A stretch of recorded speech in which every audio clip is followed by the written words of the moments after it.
Hyper tension பற்றி. So அதை பற்றி விளக்கம் கொடுங்க. ஓகே. ஸோ இப்போ இன்றைக்கி இருக்க காலகட்டத்தில் வந்து பார்த்தீங்கன்னா ப்ரெக்னென்சி அப்படின்றதே வந்துட்டு like it is assuming so much of importance because இந்த மேரேஜபிள் ஏஜ் அப்படின்னு நம்ம சொல்கிறோம் இல்லையா, இந்த கல்யாணம் ஆகிற வயசே வந்து இப்போலாம் வந்து பார்த்திங்கன்னா இட் இஸ் அட்வான்ஸ்ட்.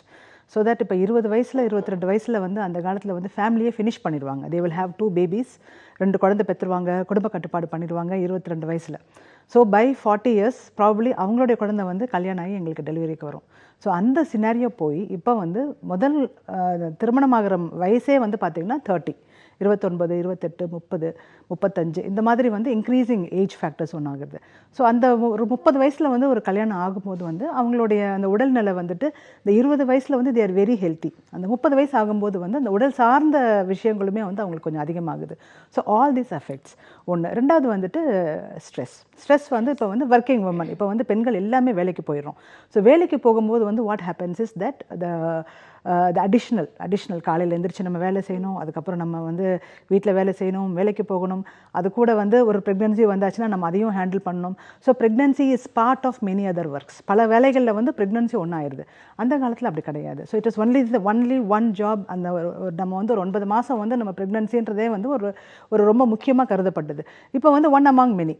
அப்போ வந்து எல்லாத்தையும் சேர்த்து அந்த பெண்ணே வந்து எல்லாம் செய்யும்போது வந்து நிறைய கேசஸ் வந்து இந்த ஒர்க்கிங் லேடிஸ், ப்ரைமி, எல்டர்லி, கொஞ்சம் வயசு ஜாஸ்தியாகிடுது, முதல் பிரசவம், வேலைக்கு போகிறாங்க அப்படின்றது வந்துட்டு மோஸ்ட்லி வந்து அவங்களுக்கு ஒரு காலகட்டத்தில் வந்து அவங்களுக்கு அந்த பிபி வந்துடுது. ஸோ இந்த ப்ராப்ளம் வந்து எப்படி மேம் கிட்ஸுக்கும் அஃபெக்ட் பண்ணுறதுக்கான சான்ஸ் இருக்கா பேபி இந்த டைம்? சரி, இப்போ ஹைப்பர் டென்ஷன் அப்படின்றதே வந்து ஒரு வியாதி தான். ஸோ அது வந்து தாய்க்குமே சில விஷயங்களை வந்து பாதிப்படைய செய்யும், குழந்தைக்குமே வந்து சில விஷயங்களை வந்து பாதிப்படைய செய்யும்.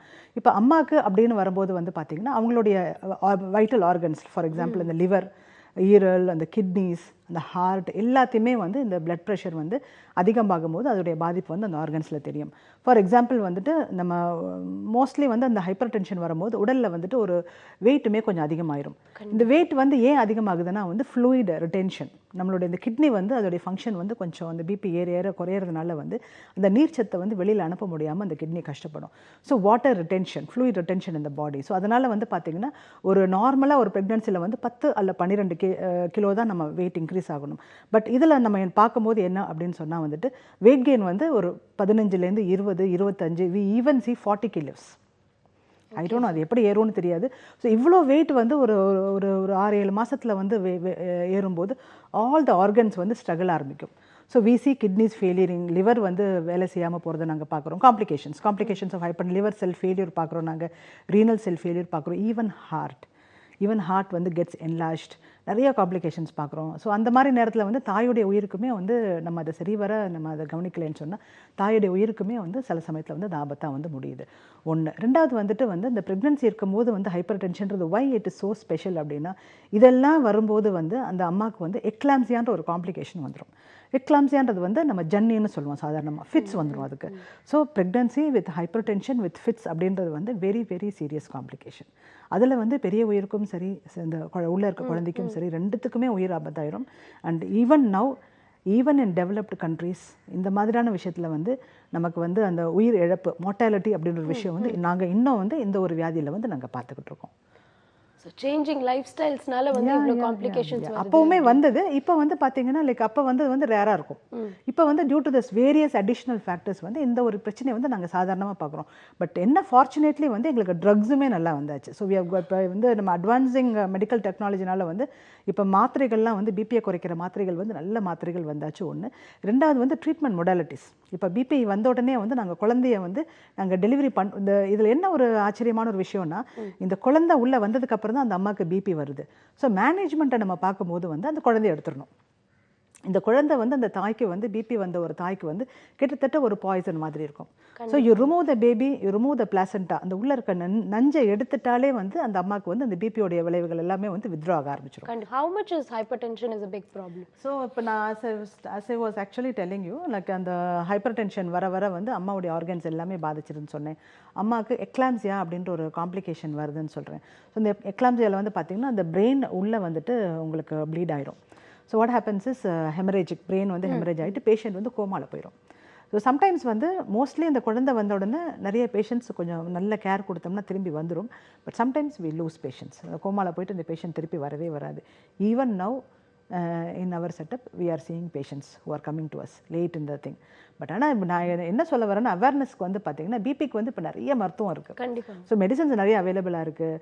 உங்களுக்கு ஸ்பெஷலைஸ்டு டாக்டர்ஸ் வந்து உங்களுக்கு ஈவன் இந்த ரூரல் செட்டப் ஒரு சின்ன டவுனில் கூட ஒரு எம்டிடிஜோ இருக்காங்க, ஒரு ஐசியூ செட்டப் இருக்குது. விஷயங்கள் வந்து எல்லா இடத்துலையும் வந்துருச்சு.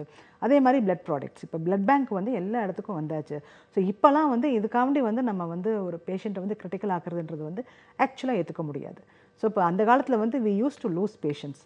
இப்போ வந்து இதுக்கு எல்லாத்துக்குமே வந்து நாங்கள் ட்ரீட்மெண்ட் பண்ணுறோம். ஸோ பிபியை குறைச்சிடுறோம். அந்த கிரிட்டிக்கல் பிரச்சனை வரங்காட்டிலுமே வந்து பிபியை குறைச்சி அந்த குழந்தைய வந்து டெலிவரி பண்ணிடுறோம்.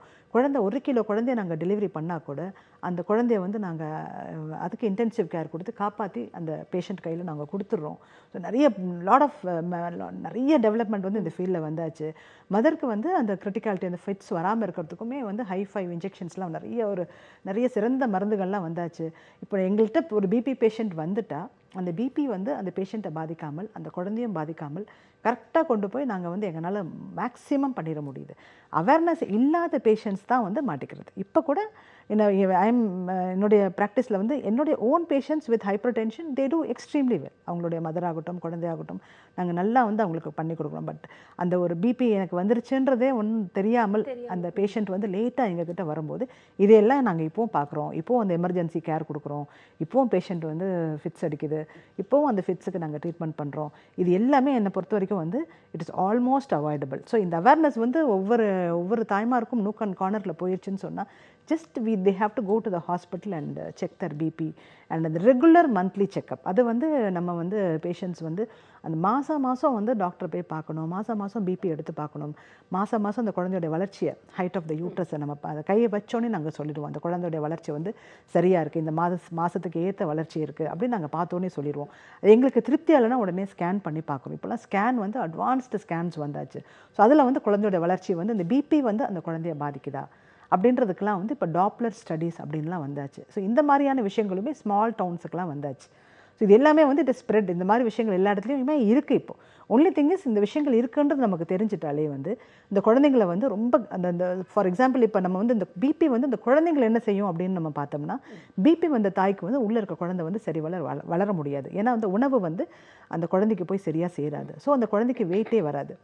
அந்த குழந்தையோடைய ஆர்கன்ஸ் எல்லாமே உள்ளே வந்து சுருங்கிடும். ஸோ இந்த லிவர், அந்த குழந்தையோட கிட்னிஸு, குழந்தையோடைய ஹார்ட், இந்த குழந்தை பி ஸ்ட்ரகிளிங். ஸ்கின்லாம் பார்த்தா அப்படியே காஞ்சு ட்ரை ஸ்கின்னாக இருக்கும். So no food for the baby.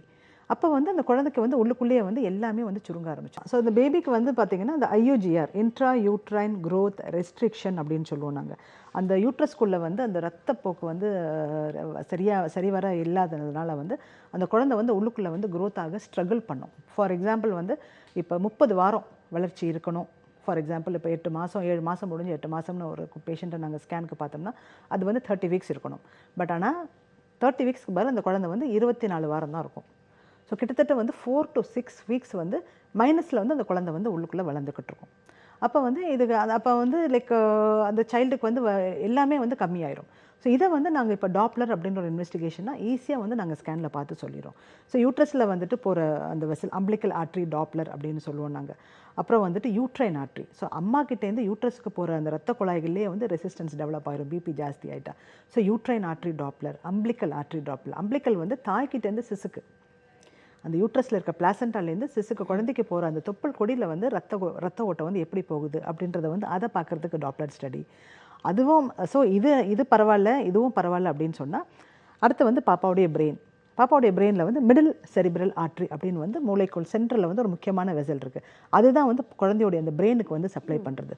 So வந்து இப்போ யூட்ரைன் ஆர்ட்ரி பாதிச்சா மைல்டுன்னு சொல்லுவோம். அம்பிளிக்கல் ஆர்ட்ரினா கொஞ்சம் ப்ராப்ளம் கொஞ்சம் ஸ்டார்ட் ஆயிடுச்சுன்னு சொல்லுவோம். மிடில் செரிப்ரல் ஆர்ட்ரி வந்து பாதிக்க ஆரம்பிச்சுன்னு சொன்னால் கண்டிப்பாக வந்து இந்த குழந்தைய வந்து நம்ம எவ்வளோ சீக்கிரம் டெலிவரி பண்ணுறோமோ அவ்வளோ சீக்கிரம் டெலிவரி பண்ணுறது நல்லது அப்படின்னு வந்து நாங்கள் வந்து அந்த ப்ரெக்னென்சி கொண்டு போவோம். ஸோ ஒரு பேஷண்ட் பிபின்னு வருது, நான் சொன்ன மாதிரி 30 வீக்ஸில் வருது, குழந்தை வந்து 24 வீக்ஸில் இருக்குது, யூட்ரைன் ஆர்ட்ரிலாம் பாதிச்சிருச்சு, அம்பிளிக்கல் ஆர்ட்ரி வந்து கொஞ்சம் மைல்டாக ப்ராப்ளம் ஆயிடுச்சு, MCA மட்டும் ஸ்பேர் டிஃபெக்ட் இருக்குதுன்னு சொன்னால் இன்னும் ஒரு வாரம் வெயிட் பண்ணலாம்னு சொல்லிட்டு வாரம் வர சொல்லுவோம். அதுக்குள்ளே வந்து இந்த குழந்தையோடைய இந்த பேஷண்ட் அட்மிஷன் பண்ணி இந்த பிபியை நல்லா குறைச்சி இந்த ரத்த ஓட்டத்தை இன்க்ரீஸ் பண்ணுறதுக்கு நிறைய மெடிசன்ஸ் இருக்குது, குழந்தையோடைய வெயிட்டை இன்க்ரீஸ் பண்ணுறதுக்கு நிறைய வைத்தியம் இருக்குது. இது எல்லாத்தையும் பண்ணி வந்து வீக்லி அந்த டாப்லர் கொண்டு போவோம் நாங்கள். ஸோ நிறைய வாட்டி வந்து 1 கிலோ இல்லை 750 கிராம்ஸில் வர குழந்தைய வந்து நாங்கள் இந்த மாதிரி ட்ரீட்மெண்ட் முறையில் வந்துட்டு we take that to 1.5 kg 2 kg அந்த மாதிரிலாம் கொண்டு போவோம் நாங்கள். ஸோ நம்ம ஒரு 4 வாரம் 5 வாரத்தில் வந்து பார்த்திங்கன்னா 30 வாரம் அப்படின்ற ஒரு குழந்தை வந்து 34 வாரம் வரைக்கும் போயிடுது. ஸோ 34 வீக்ஸ் வரைக்கும் போனதுக்கப்புறம் என்ன ஆகுதுன்னா வந்து நாங்கள் வந்து அந்த only with that Doppler study we take this pregnancy forward. So அந்த ஒரு ஸ்டெச்சில் வந்து இப்போ MCA middle cerebral artery affect ஆகுதுன்னு தெரிஞ்ச உடனே then we'll tell them போதும், we'll stop the treatment, we have to deliver. So அதுக்குள்ளே வந்து குழந்தையுடைய மெச்சூரிட்டியும் ஓரளவுக்கு வந்துடுது. இதுக்கு நடுவில் வந்து இந்த பிபியும் கண்ட்ரோல் பண்ணிடுறோம், யூட்ரைன் பிளட் ஃப்ளோவை இன்க்ரீஸ் பண்ணிடுறோம், பேபியோடைய வெயிட்டை என்ஹான்ஸ் பண்ணிடுறோம், சைல்டோடைய வெல்பீயிங்கும் நாங்கள் மானிட்டர் பண்ணிகிட்டே இருக்கோம். And we also give some injections like dexamethasone, Betnesol, இந்த மாதிரி இன்ஜெக்ஷன்லாம் நாங்கள் கொடுத்து அந்த பேபியோட லங்ஸை கூட நாங்கள் மெச்சூர் பண்ணிடுறோம் குழந்தை வெளியில் டெலிவரி பண்ண காட்டிலும். ஸோ அட் ஒன் ஸ்டேஜ் வந்து அதை கரெக்டாக பார்த்து சரி இனி வயிற்றுக்குள்ளே அந்த குழந்தை இருந்தால் நல்லதில்லைன்னு தெரிஞ்ச உடனே டக்குன்னு we take the baby out. இந்த குழந்தைய வெளியில் எடுக்கும் போதே வந்து இப்போ நாங்கள் இவ்வளோ ட்ரீட்மெண்ட் பண்ணி எடுக்கும்போது அந்த குழந்தை நல்லாவே இருக்கும் ஓரளவுக்கு. நாங்கள் எப்படி அந்த குழந்தைய பார்த்தோமோ அந்த 4-5 வீக்ஸ்க்கு அப்புறம் பார்க்கும்போது ரொம்ப அருமையாக அந்த குழந்தை இருக்கும். ஸோ அந்த குழந்தைக்கு வரக்கூடிய காம்ப்ளிகேஷன்ஸ் எல்லாமே வந்து ப்ரிவென்ட் பண்ணி ஒரு பேபி டாக்டர்கிட்ட ஹேண்ட் ஓவர் பண்ணுறோம். நியூ பார்ன் கேர் யூனிட் அப்படின்னு இருக்குது, நியூனட்டல் யூனிட்ஸ் இருக்குது. அந்த யூனிட்டில் கொண்டு போய் அந்த குழந்தைய வச்சுருவோம். ஒரு 2 to 3 days வந்து அப்சர்வ் பண்ணிவிட்டு, ஏன்னா உள்ளுக்குள்ளே அது கஷ்டப்பட்டுட்டு இருந்தது. ஸோ வெளியில் வந்தோம் அந்த குழந்தை செட்டில் ஆகிறதுக்கு ஒரு 2 நாள் 3 நாள் ஆகும். செட்டில் ஆனதுக்கப்புறம் வந்து அந்த குழந்தைக்கு தாய்ப்பால்லாம் கொடுத்த பிறகு we hand the baby over. But suppose வந்து இதெல்லாம் நமக்கு பண்ண முடியல, வரும்போதே ஃபிட்ஸ் அடிச்சுட்டு வரா, ஒன்றுமே பண்ண முடியல அப்படின்னு வரச்சா வந்து அந்த குழந்தை இதே மாதிரி 30 வீக்ஸு 24 வீக்ஸ்னால் வெளியில் வரும்போது அந்த குழந்தைக்கு வந்து நிறைய பிரச்சனைகள் வரலாம். ஸோ பிரெயின்குள்ளே வந்து அந்த மாதிரி குழந்தைங்களுக்கு வந்து பிரெயினுக்குள்ளே ப்ளீடிங் ஆயிடலாம், குடலுக்குள்ளே வந்து ப்ளீடிங் ஆயிடலாம், you have haemorrhage within the intestinal tract. And பேபிக்கு வந்து லங்ஸ் வந்து இம்மெச்சூரிட்டியாக இருக்கலாம். ஸோ RDS ரெஸ்பிரேட்டரி டிஸ்ட்ரெஸ் சிண்ட்ரோம்னு சொல்லுவோம் நாங்கள். ஸோ இந்த மாதிரி அதிகமான பிபியில் வந்து அந்த க்ரோத் ரெஸ்ட்ரிக்டட் பேபிஸை வெளியில் எடுக்கும்போது அந்த குழந்தைங்களை வந்து காப்பாற்றுறது வந்து ரொம்ப சிரமமாயிடும். அண்ட் நிறைய டைம் வந்து இந்த பேபிஸ் ஆர் லாஸ்ட். எங்களால் வந்து அந்த பெரிய உயிரை மட்டும்தான் காப்பாற்ற முடியும், அந்த சின்ன உயிரை வந்து எங்களுக்கு காப்பாற்ற முடியாது. அப்போ வந்து அடுத்த வாட்டி தான் வந்து போன வாட்டி இந்த மாதிரிலாம் ஆச்சு அப்படின்னு சொல்லி அவங்களுக்கு அவேர்னஸை கொடுத்து அதுக்கப்புறம் வந்து அந்த குழந்தைங்களை வந்து நாங்கள் ஹெல்த்தியாக கொடுக்குறோம்.